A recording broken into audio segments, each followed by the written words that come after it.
po natin. Pero ngayon may lalaki pa rin ng bagsak ko. Pero kasi ngayon guys ay low tide. Hindi katulad kanina high tide. Tignan nyo dito yung mga katabihan bangka.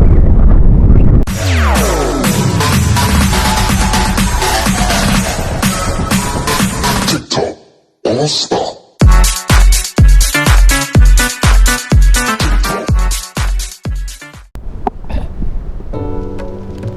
Yun, good morning mga ka-Eagops. Panibagong araw tayo ngayon at syempre panibagong vlog. Welcome to my YouTube channel, ka-Eagops TV. At yun nga, mas mabing area. Yan. Epekto na yan mga ka-Eagops ng bagyong Inday, super typhoon. Mabuti na nga lang at low tide. Tapos na taas ng puno ngayon sa windfinder ay 3.2 hanggang 3.4, yung mataas. Sana wag na madagdagan at yung ating mga pagkainan dito. Nandito si Boy Carlos, si Boy Jumpa, natungkis ng dalahayo sa parking taas. Ayan o, mabuti ngayon high tide. Sana wag na madagdagan.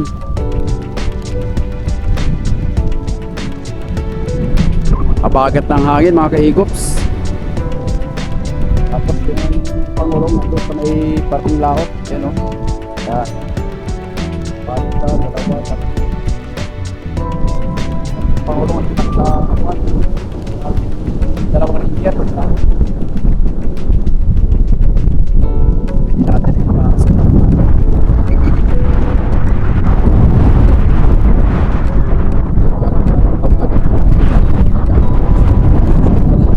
Dito yung ating bangka pagka ganito may bagyo talaga hirap. So tayo mag-iikot-ikot muna at pupunta tayo dun sa ating bangka sa may ilog. Silipin natin doon at kinakailangan ay talian natin. So yun mga ka-Eagops, abang-abang na lang at sa mapagpalang umaga.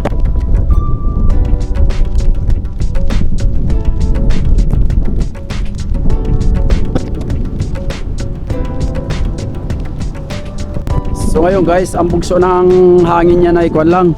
Mamayang hapon pa talaga lalakas ang habagat. Sa forecast ay nasa kuan ang lakas, 34 ang lakas. Ay 35, 34 ang bugso naman medyo mataas. Expected na talaga yan basta pag talikod ng pag-atake talaga yung habagat. So mabuti na nga lang at nakuwarnin natin ng maganda yung ating bangka. Sana wag nang lumaki na ng gusto. Nalagyan pati natin ng kalso. So yun guys, abang-abang na lang at tayo pupunta sa kabila dun sa ating bangka. So yung mga ka-Eagops, nandito tayo sa bunganga sa may bukana na aming pinapasukan. Ayan o, lalaki ng gulong.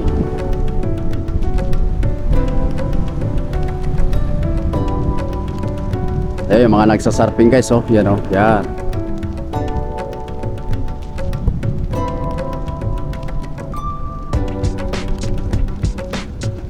So padating dati yung gulong, ganyan talaga pag may bagyo. So kagabi pa yan nag-umpisa guys, umpisa mga alas 10.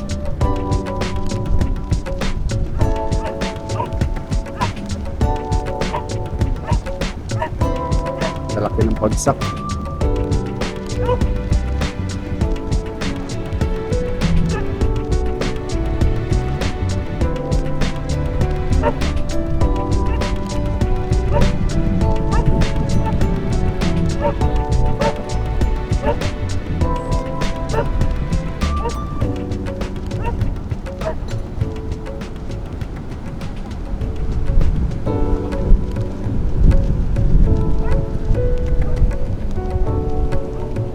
Yung cellphone mo, ikaw magkano?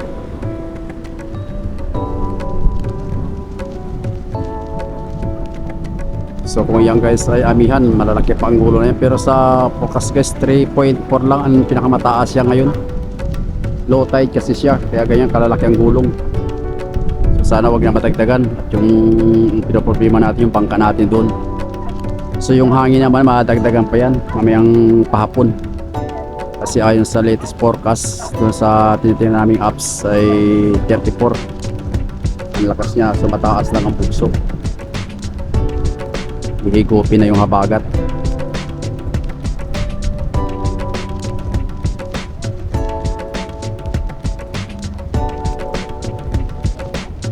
So abang-abang na lang guys at tayo'y tasag dito sa ating bangka sa ilog. Saan nandun yung karamihan ay pinasok kahapon tsaka ng isang araw.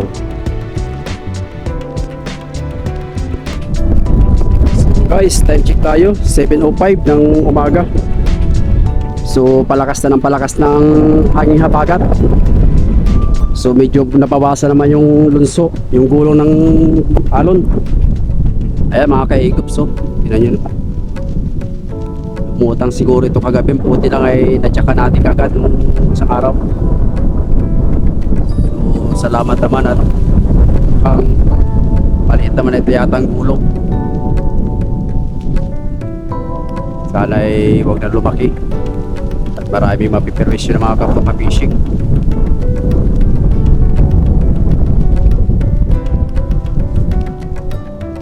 So yun guys, update ko na lang kayo.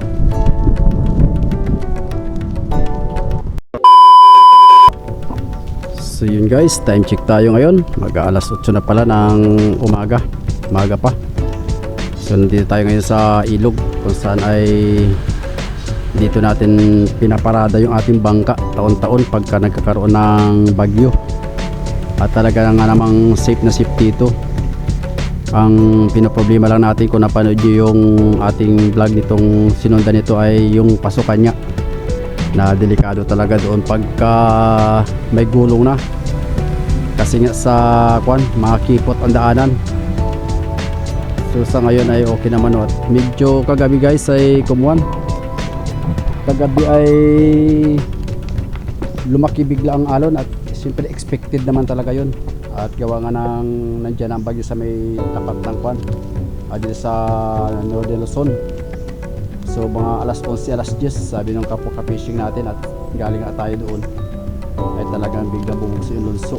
So ang gulong talaga guys, ang pinaka niya taas ay 3.4. So mabuti na nga lang ngayon mabagat na siya. So kaya medyo kumpante na tayo na sana wag na matagtagan at hindi pa rin ko yung kasi nandiyan pa yung bagyo sa laot. Pero pa ako na siya. Bukas yata ay medyo sa hapon pa ako na siya, medyo palayo na. So binisita lang natin ang ating bangka dito at okay naman kahit hindi siguro tayo mag-harsya kasi wala namang signal dito sa Aurora guys. Bali Northern Aurora, parting kanya malapit ng Dinapigi. So tayo pupunta muna sa bangka, aakyat tayo. Alright. So yun mga kaigops, kung napapansin ninyo, hindi naman masyadong punuan dito ngayon sa ilog dahil nga sa karamihan ng bangka pa rin ay nandun nakataas, kasama nga si Boy Johan doon. Ayan o. Tsaka dito sa kabila at tsaka doon sa may party doon. So kami lang dito ang nauna na kumuhan, nauna na pumasok dito sa pwesto.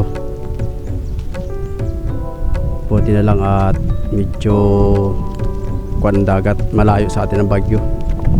So magkagaano pa man, kinakabakabahan tayo at gawa ng malalaking anggulo. Siyempre bagyo yan, kinakabahan tayo sa ating bangka na si Boy Johan. At wala talaga tayong pag-iwasan doon pagka talagang lumakas ng husto ang gulong. Kaya salamat na lang tayo at medyo humina ang gulong ngayon. At bumira na yung hangin habagat. So doon sa mga kapwa ko ka-fishing na nandito yung mga bangka, safe naman yung mga bangka nila. So in-update ko lang kayo guys at ito yung lagay ng ating mga bangka dito sa ilog.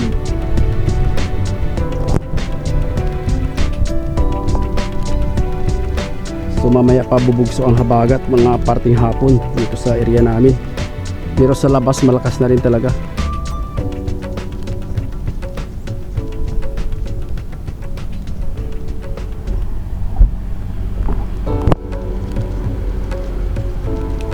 So yun, shout out muna sa ating mga viewers, sa ating mga subscriber na walang sawang sumusubaybay at sumusuporta sa ating YouTube channel, Kaigups TV. Salamat po. At kung bago pa nga pala kayo sa ating channel at kung napadaan lang, please naman pwede makahingi sa inyo at makalambing isang subscribe.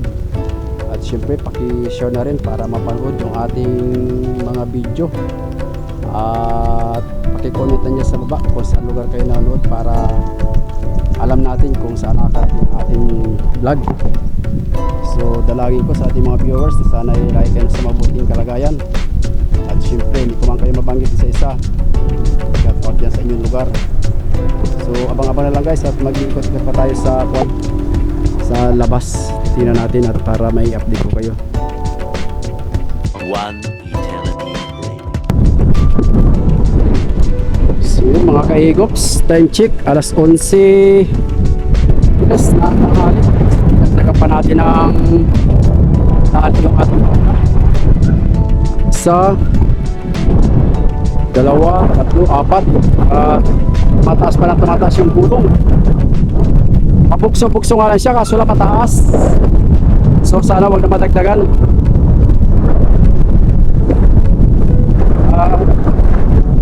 Kataasan na ito night tide dito guys. So galing din tayo kumain sa may parte kabila.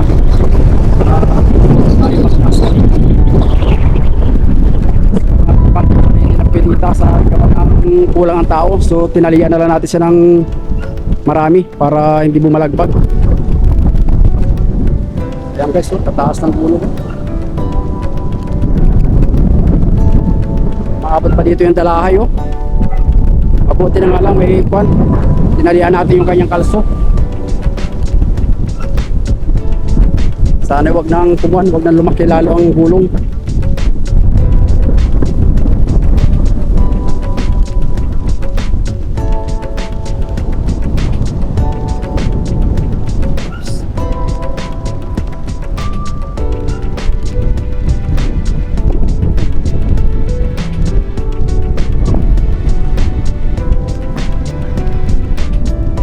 Napakainit guys ng panahon dito sa aming lugar ngayon, dito sa Aurora, Baler Aurora.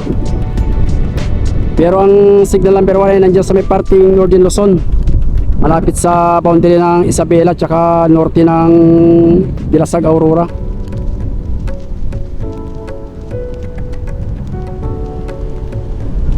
So mamayang hapon pag di nagbago ang forecast, 3.1 na lang meters. So ito ngayon kasagsagan niya 3.4. Tapos high tide kasi kahapon 8 kwarto siya yung tagyapon, hati anda ang buwan. So magkaantabay lang tayo muna dito sa ating bangka. Ayan guys, so dalahay oh. Abot pa doon sa bangka oh. Yung pamato natin oh.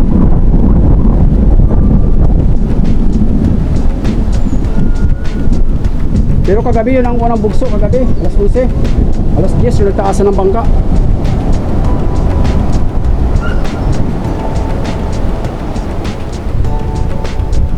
So kanina guys, dito umabot pa dito yung dalahay oh.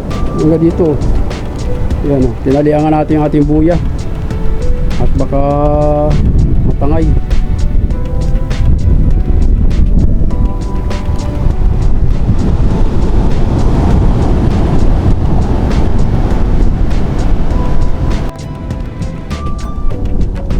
Haba ng pisa guys. Doon banda malalaki ang alon ano. Doon banda no. Pag ano siya no.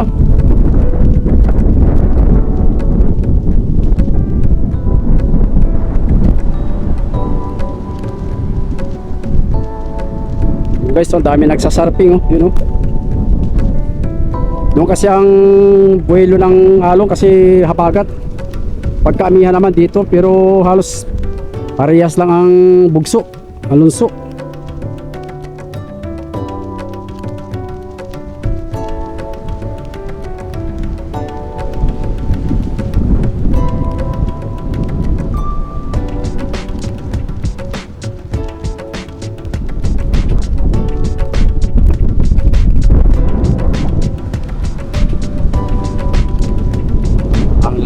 alon.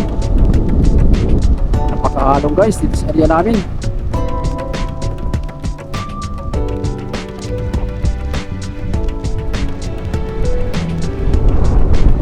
Tapos dito sa kabila, inaanod na yung troso. Ayun na, oh, pinatalihan natin kanina. At talaga kalahat.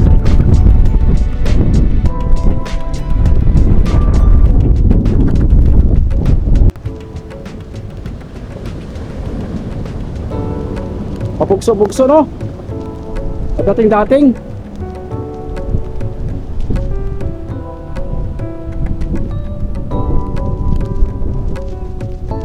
Tanghalian tapat guys. Walang ulan. Siguro ang ulan niyan baka bukas pa pagka medyo umangat na yung bagyo dito sa may parting Northern Luzon. Lapit sa laot ng Catanduanes ay sa kuan Pasko Batanes.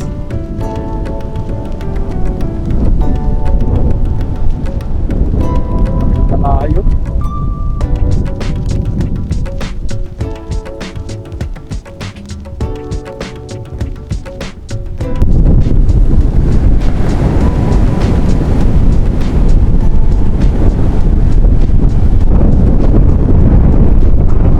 So yan naman yung mga pamato natin.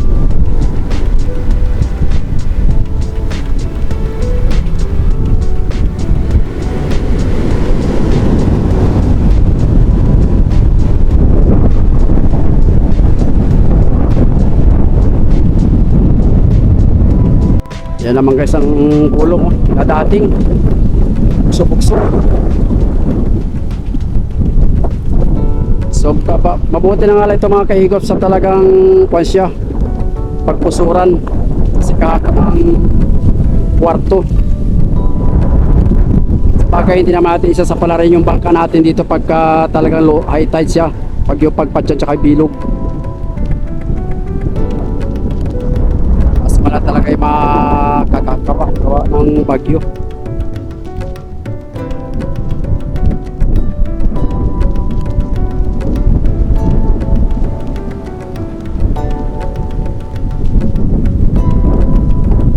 So nandun naman yung apat na bangka sa bangka na malalaki. Tapos yung iba yan o, dyan na lang pinugal. Yun mga kaigops, hanggang sa susunod at napunta na kayo sa kalagayan ng aming panahon. Talaga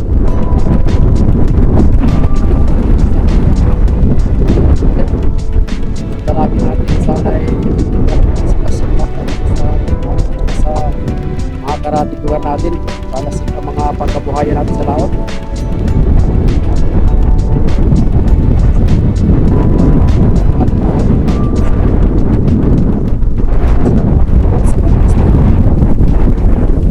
A few moments later.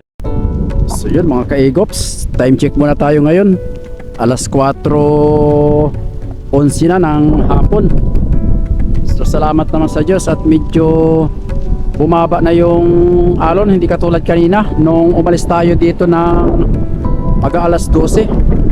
Akala natin ay yun na yung pinakabugso niya talaga. Yung pala bandang alauna, alas 2, lumakas pa. Salamat na lang tayo guys at hindi napulot yung ating bangka, si Bujuhan. Tingnan nyo, oh. Yan o, konti na lang. Yan o, konti na lang, mapupulot na siya. Buti na nga lang, maganda ang pagkakuha natin. Maganda ang pagka-banting. Ito, hikit na oh. Lumaki pa pala kayo ng gulong ano. Oh, buti na nga lang oh na umabot pa pala dyan ay. Yan oh, sa ganting na guys oh. Isa, dalawa. Bali, limang pa nang nilagay natin dyan, limang padera. Tapos dito sa kapila oh. Ayan oh, hikit na hikit. Tapos may inaanod pa dito guys na kwan. Yan o, inaanod na kasko. Tingnan nyo naman yung pisto ng ating bangka oh. Para na siyang lilipad.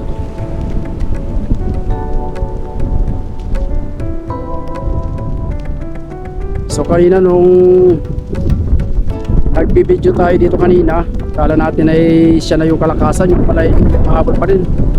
Pero ngayon medyo pa bugso-bugso na lang siya. May nadating pa rin pero hindi na katulad yung kanina. Ayan, oh. Dahil kanina talaga ang alon sa forecast ay 3.4. Ngayong pala 5, 3.1. Tapos mamayang gabi, wala lang siya 4.9 hanggang siya pababa ng pababa. So makakahinga na tayo ng maluwag. At kanina talaga kinakabakabag tayo. Baka mabunot yung ating bangka. Yan, oh, tayo, laki ng inangat guys, oh. Halos yun na lang natira, oh. Hindi siya basta-basta ano dyan, pero ngayon may lalaki pa rin ng bagsak, oh. Pero kasi ngayon guys ay low tide, hindi katulad kanina high tide. Tignan nyo dito yung mga katabihan bangka. Yan, oh. Bumaba na rin, oh. Ito talaga ito sa atin na talaga yun na lang, hindi pa nakakakuha na ang alo, no? Nagkukuha yung buhangin. Salamat na lang kay Lord at tayo'y kinawaan na hindi napulot ng ating bangka. So lang guys, at in-update ko lang sa lagay ng aming panahon. Sana ito humina dahil medyo palayo na rin. So sa ngayon nandiyan pa rin siya sa Northern Luzon. Umangat na ng bagya dito sa may parting kwan sa lugar namin. So God bless po sa lahat at ingat-ingat po tayo sa bagyong Super Typhoon Inday.